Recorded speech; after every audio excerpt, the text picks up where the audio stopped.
A medida que se incrementan o número de barcos con base en Porto do Son, o Porto demanda tamén máis servizos. Agora vamos a ver, deronnos un plus moi grande os barcos de cerco. Claro, nós pasamos de vender ao mellor 300 ou 400 mil euros a estar, o ano pasado, por exemplo, foi récord, estivemos casi no 1.300.000. Este ano non se vendeu tanto, estamos casi no 1.000.000. Deronnos un plus que antes non o tiñanos para facer cousas. Que pasa? Tamén temos moitos máis gastos. O sea, temos que dar servicio a esa xente. Teñen que vir os funcionarios, teñen que vir de noite, que antes non viñan. Entón, claro, son cousas que nós tamén nos temos que adaptar a eles, e se temos máis ingresos tamén temos máis gastos.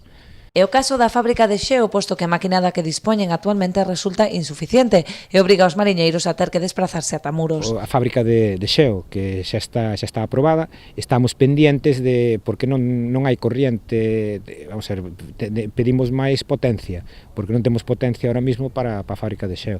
Entón está aprobada, está en proceso de licitación, e estamos pendentes para que se licite a potencia, así que teñamos potencia, pois xa darán para adiante. Iso é unha das cousas que ahora mismo máis necesitamos, porque ahora estes barcos, ahora mismo temos unha máquina de xeo, pero que non dá. Entón, cando coñe moito peixe, teñen que ir a facelo a Muros. Entón, ahora xa ven unha fábrica de xeo, incluso con caixeiro automático que non ten que estar ningún personal, veñen eles cunha tarxeta, desde fora xa fan o xeo eles sin que haga ningún funcionario. A posta en marcha deste servizo será posible grazas a unha axuda da Dirección de Desenvolvemento Pesqueiro da Xunta de Galicia.